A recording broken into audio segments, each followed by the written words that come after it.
Hey, Lior, I think we're live, and Are we? Yay! we got few minutes to get going. But let me check on LinkedIn.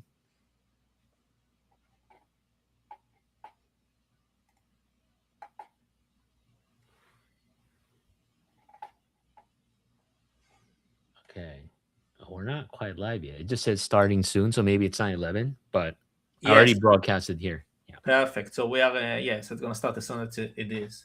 it says on LinkedIn. It says the event will start soon. So, oh, there you go. I think we're live. We're Oh, live. I see us on LinkedIn. this is means that we are, that's it. This is one of those videos that, in 20 years' time, we're going to play and remember the beginning. That's right. That's right. This will be the first one. So, It's going to be like the YouTube guy that when they launch YouTube and they always go after the first video that they ever posted on YouTube. can you hear me, Lior? Yes. Okay, because I'm having two audio. Okay, so we got 1 minute. I think we're all set. We're broadcasting. So everybody who just joined us or about to join us, we'll get going in a few minutes. But hey, welcome to Trust Before Hype. Welcome. It's exciting and looking forward for a really good conversation today. It's going to be Mhm. fun. Yeah, for sure. And this topic, right? Top of mind. I'm sure. I don't know about you, Lior, but in the past, I would say 3 weeks, for in every customer meeting, partner meetings I'm at, this is always asked. Everybody's excited, but also everybody's worried.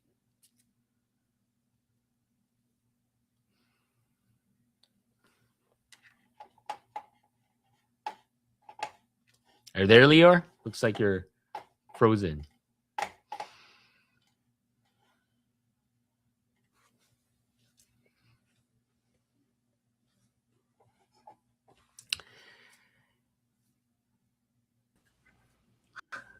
All Of right. course, I call. Hey, this is all of the fun stuff. We're gonna start. That's right. Gonna start breaking. Hey, for those that joined us, just drop a message in the comment section, give us a cool emoji, and then we'll get going. So we just want to know who's joined us thus far.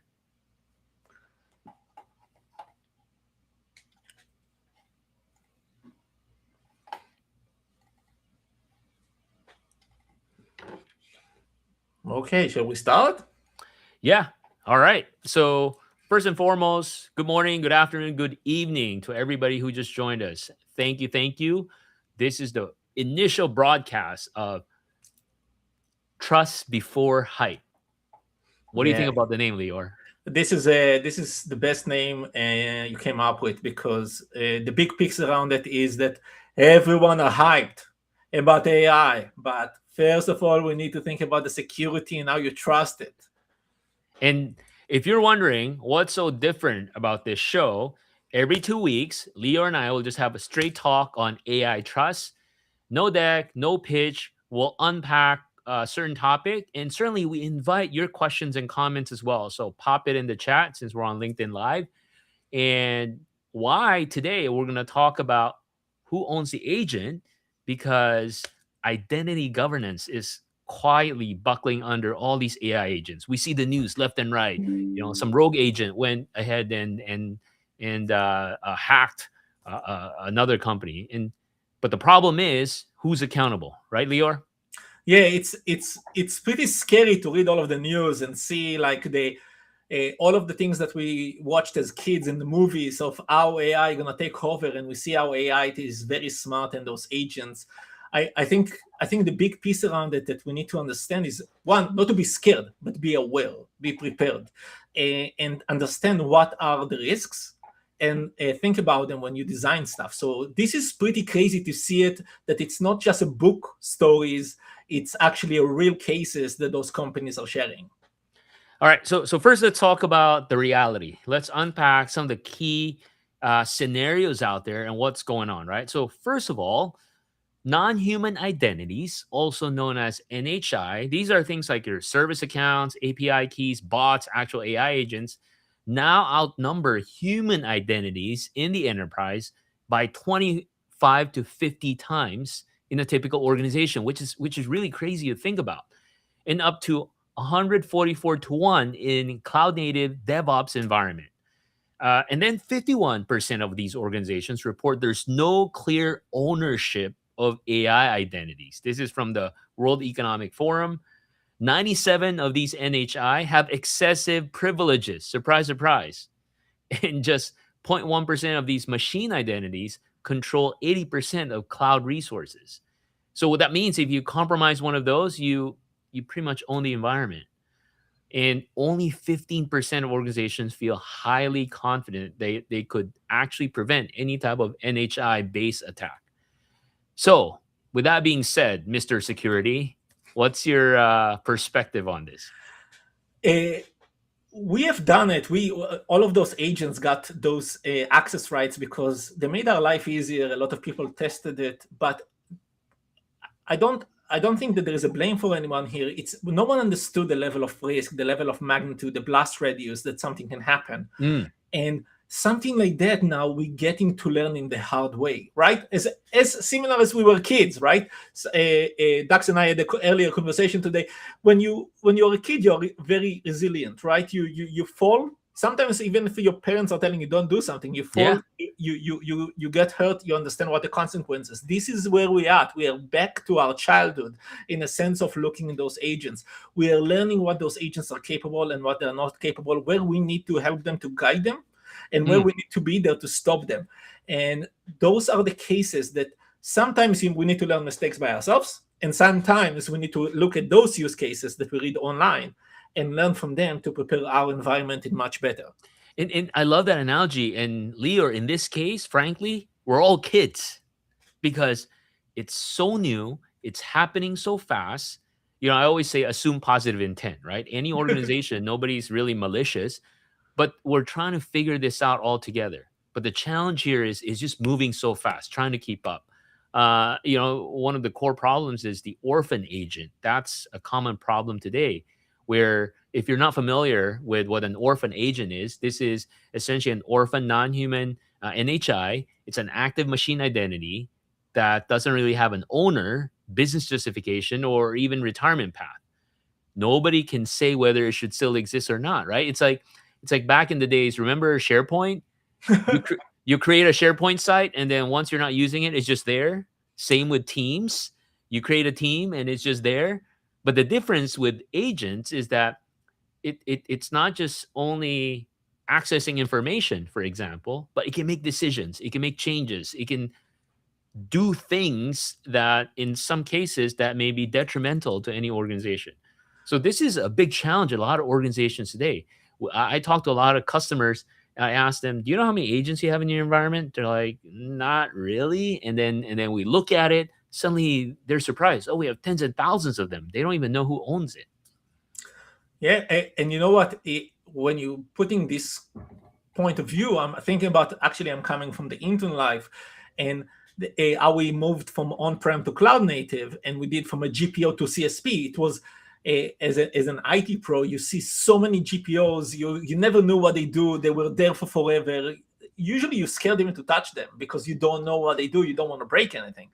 But you do understand that from a compliance perspective and control perspective, you do need to have control over all of those and to make sure that you know what's happening. Because first of all, you need to know your environment, because before you even identify if there are any hacks or any bad actors attending, you need to understand what you have in your inventory as agents. So you know that, oh, this agent's not supposed to be here. Let's review it. So that's the first thing that you need to do. So it's like we're going back to the basics. We're going That's right. to the really basics of our beginning of our career, but we're reaching out to it again, but smarter and with a completely different point of view on those things. Then, for example, the AI agents, and we talk about the orphan. So orphan accounts have been before us for forever. It's not a new problem. You know, we've been there. We talked even about the GPO pieces of it. It's been there for forever. But those are where they were like actions perspective. So those are, let's block this piece. Let's do this. Just if this, then this. However, right now, what we have around that is that AI agents are objective oriented. And when they are objective oriented, they want to satisfy Mm, the owner, the person who created them. So if I tell you to go figure out how to get me something, the AI engine gonna go figure it out. And if we don't give any guidance and we don't control it and we don't know the level of controls that we put, the identity around it, the guardrails, this agent will do whatever it takes to achieve the objective. exactly. And it could mean deleting your production database, right? And we see online that it's a real story. Yeah, I mean, look, the challenge is this: these agents are the new endpoints, really. We're all familiar with endpoints, but unlike traditional endpoints, they can make decisions, they can touch data, they can make changes, and like you said, if you don't put the proper guardrails, it could be really, really scary and dangerous, as we've seen in the news lately. Yeah, so if we take this analogy, I would actually take it one step further. So there are the endpoints and the users together, their combination, Mm, in a sense, because you said they are able to make the decisions as well, and they are doing stuff. So when you managing those agents, you want to look at them the same way that if you compare it to the same way that you look at your team, your employees, your kids, if we talked about it, you want to make sure you are in control. You are the person who dictate what mm, they can do, what they cannot do. You're the person that being there to watch them and verify that they're actually doing what it is. Because bottom line, and I think this is the topic, the big topic of this conversation, who owns them? What's going to happen? What's going to happen if something doesn't go as planned? exactly. Who is the one that you pinpoint to? So this goes back to this whole idea of human in the loop, right?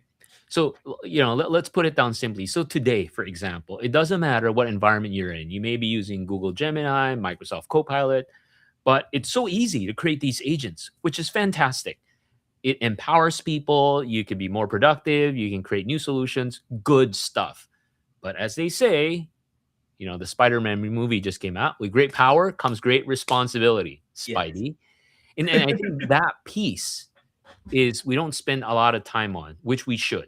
So this goes back to the idea of who owns the agent. So Lior and I have a proposed framework that we actually share with customers and talk to them about, right?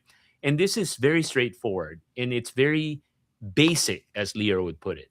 It's the 4 name test. So when you think about who owns the agent, it's not realistic to say one person or Lior in the IT department owns agent. No, no, no, because everybody's going to benefit from this. Everybody's going to use it. So really, there's 4 names that you should attach how you think about agents to. So because if everyone owns the agent and no one owns it, nobody's accountable for it, nobody owns the outcome, then it's a problem. So here's what you do. Before any agent goes into production, think of 4 roles that needs a name attached to it, not a team, actual names. So first, it's the owner. So who's the owner? Who's the agent owner, Lior? How do we define or describe this individual?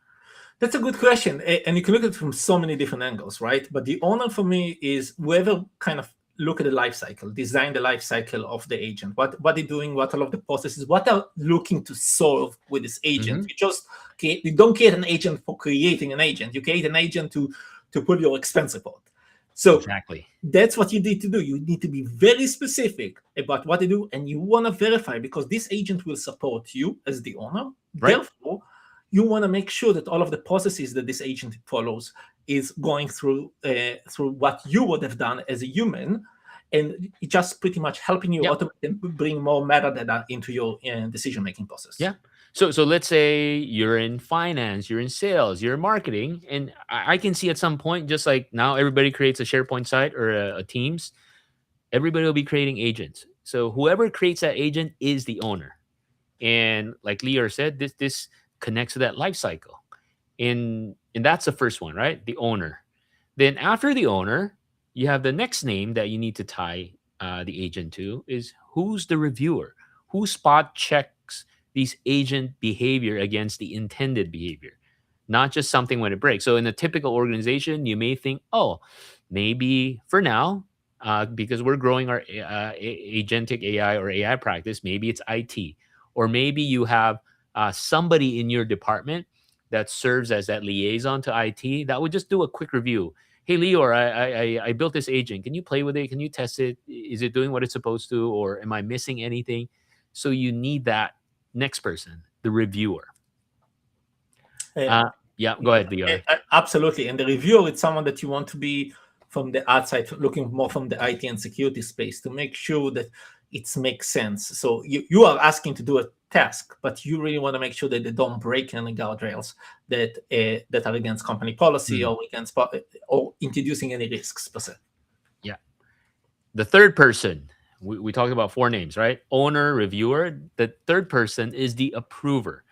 This individual signs off before any type of more advanced or higher capability gets to execute it. So now we're talking about, what if this suddenly touches customer data or sensitive information, financial system, or it's more sophisticated workflow, right? So we'll definitely need an approver, and this would be somebody usually in the IT team that would have a formal process or role in reviewing these agents before it goes full production.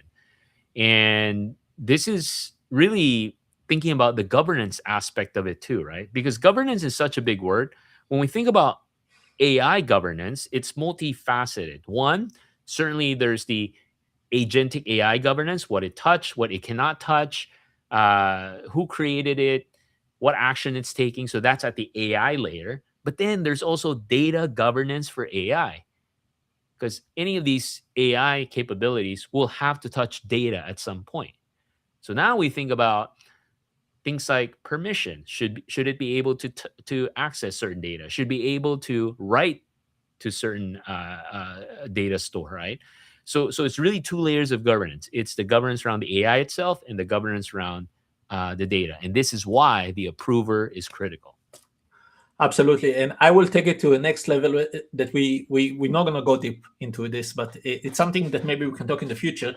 Is also the cost benefit analysis, because we think about it.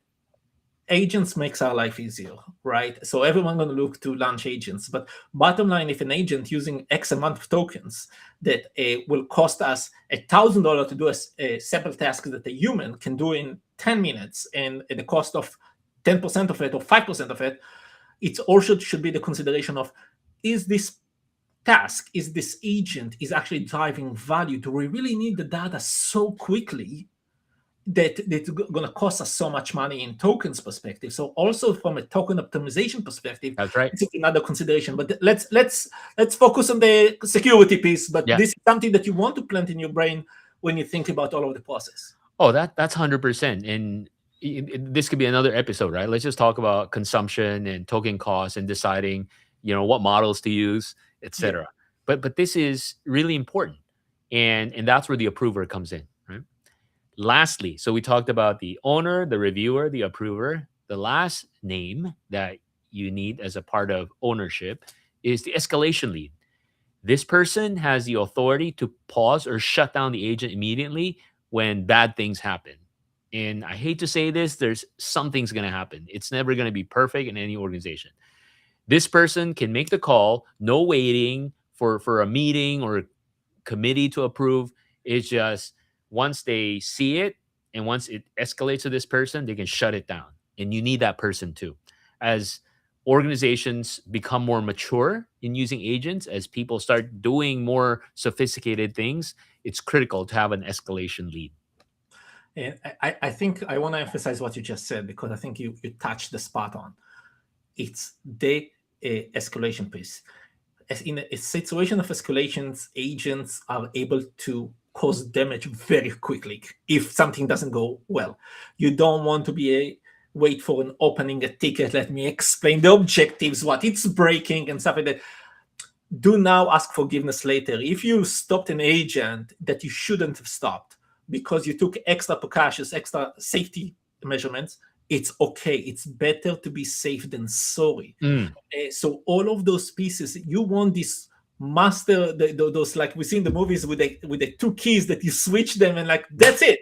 You stop it, because there is a risk over here and you don't want this risk to expand anywhere else. So if you want to test this out, right? Very simple. in your organization right now, pick one agent that you already have. Most likely you have an agent, be it you created it or somebody else. Do this exercise, get a piece of paper and pen, write down 4 names. Who do you think the owner is? Who do you think the reviewer is? Who do you think the approver is? And who do you think the escalation lead is? If you cannot fill in all 4, the agent isn't governed then. It's configured, it's running, it's being used, but there's really no governance around the agent. And that's a good exercise for you to do. Now, okay, so we talked about how a lot of these NHIs agents are all over the place. We talked about the reality of risk and threat. And we talked about the 4-name test, right? You need these 4 names. So in a practical way, how can we think about looking at our environment today and prevent bad things from happening because we have tons of agents? So there's really 3 practical steps that you can take. So Lior, maybe start with step 1. What do we need to do looking at our environment to make sure we have proper governance and ownership around our agents? So it's a good question. And the first piece that we should look into is the kind of the inventory.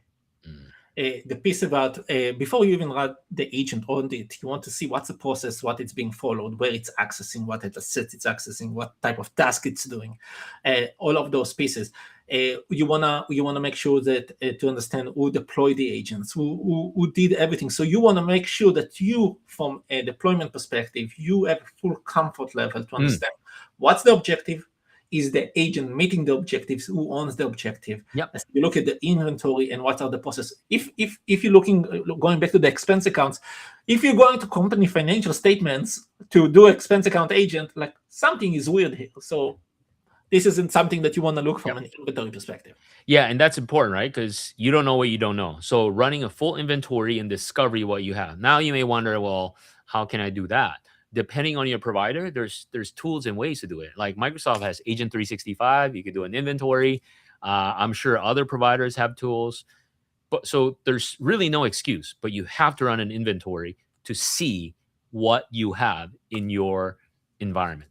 The second step is, okay, now I have an inventory of what I have. It can even tell you, do I have, Vertex, Gemini, Salesforce, or Foundry, GitHub, Copilot Studio agents. You have a list. And part of the inventory is not just a list of what you have. You need to see who created it, what's being used, what's not being used, and if possible, like Lior said, how much you're spending on this stuff, right? And then the next step, after you run your inventory, you attach the 4-name test. Meaning, okay, looking at these agents, now certainly it's not realistic to go one by one. Do I know who the owner is? Most likely you will if you run an inventory. But do I know who reviews it? Do I know who approves it? And do I know who's the escalation lead? Again, it doesn't necessarily mean it's just one person for the whole company, but having that identified is critical. And the last thing you want is something bad happen and then you just think about it after. Early on, you should have these 4 names attached to every agent.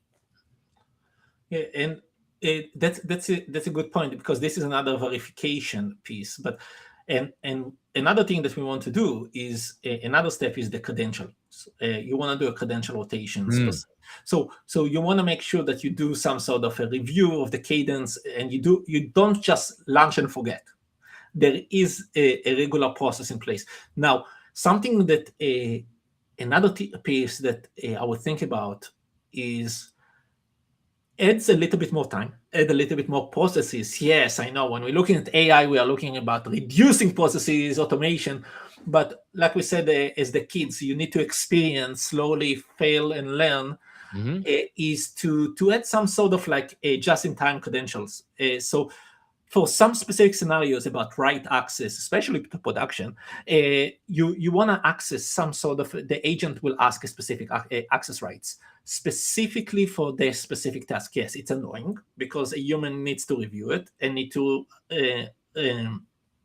approve it. However, it's giving you as an IT and a security guy, or male, female, anything, is the ability to understand kind of what the agent is doing, try to go back into, is that the reason behind it, and also a detonation per se. But I would say that if the agent already has some sort of an access, but you identify a risk, you are able to revoke the access rights within a couple of minutes. So you are actually reducing the blast radius risk from the damage. So even if an agent is causing damage, you are able to remove the access right as soon as possible to reduce the damage and then quarantine the environment that you actually was impacted and able to address it versus it's going to spread company wide and then think that's a great point, right? So you should have a real an expiration date, not just a creation date.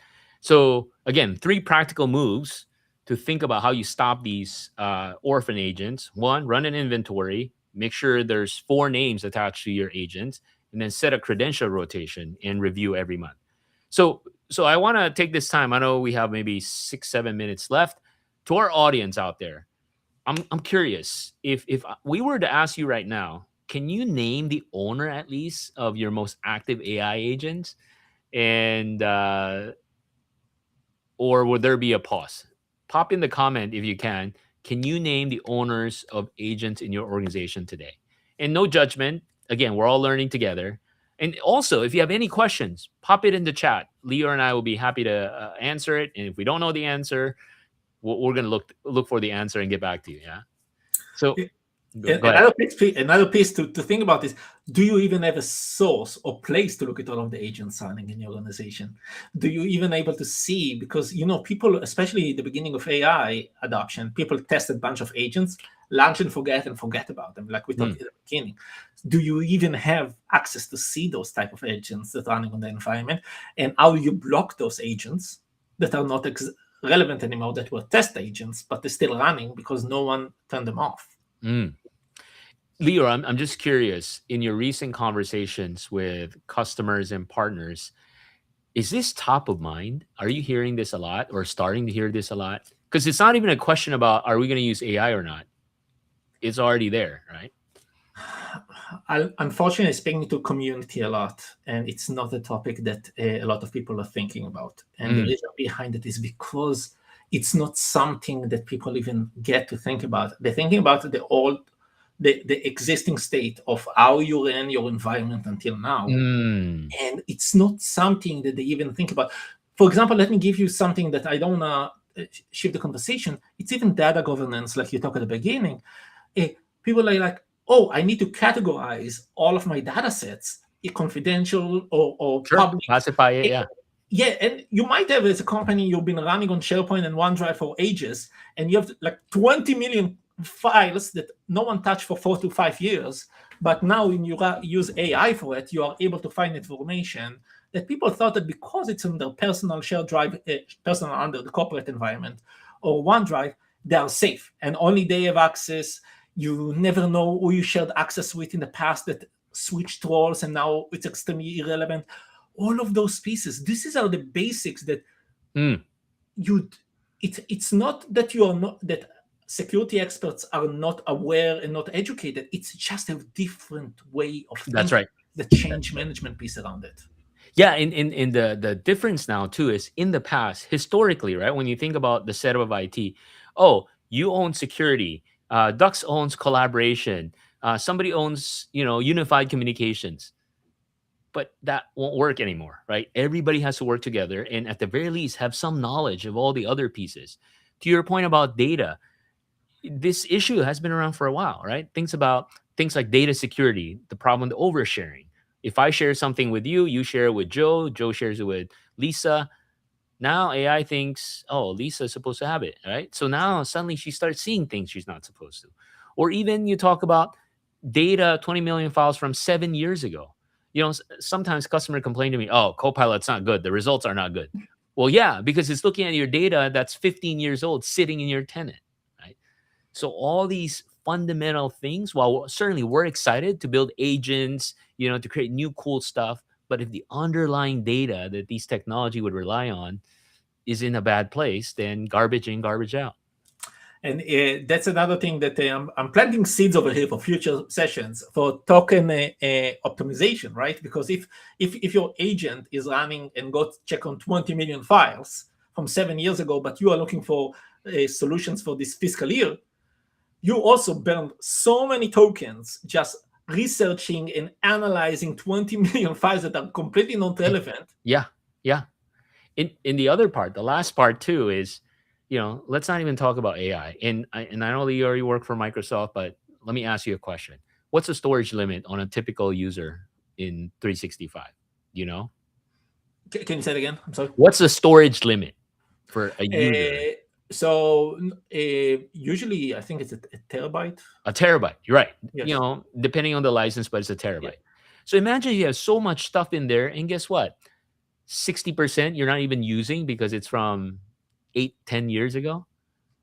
So you're spending money on storage that if you exceed that 1 terabyte, then you pay more money on storage. Now, if you really don't want to delete it, maybe you move it to a cold storage or a cheaper storage that AI won't even look at. You're saving money and you're making AI more useful. Absolutely. But you know what? We are almost at time. So I think easily we need like 7 hours of That's right. Okay. So again, what's the takeaway? Number one, think about the 4 names, right? Owner, reviewer, approver, escalation lead for every agent. Number 2, here's what you could do next. Run an inventory of all the agents. Again, figure out what 4 names are attached to it. And then, as Lior said, set a credential rotation. And then for our next episode in 2 weeks, we're going to talk about confidence is not control. Because a lot of companies are confident, oh, we have governance. Not really. So, yes, and let me add one more thing. So we gave 2 good points today. One is what to do moving forward, as you talked about the scope of the 4 names and everything. And then you want to look back. So first of all, go focus on creating the template. What we're doing next? Are we building agents? Create a standard approach across the company. And second is to go look back at all of the existing agents and try to match them and clean them up. So there is 2 big pieces over here around it that takes a lot of work. And you, as a security expert in your company that listens to this podcast, this is something that can drive massive amount of value, and you're going to be proactive versus reactive in this environment. Well, thank you. Well, Lior, I thought the first episode went well, and I look forward to do this with you every 2 weeks. Yeah. Look, see you again. Thank you. All right. Thank you, everybody. If you have questions, hit us up on LinkedIn. Take care.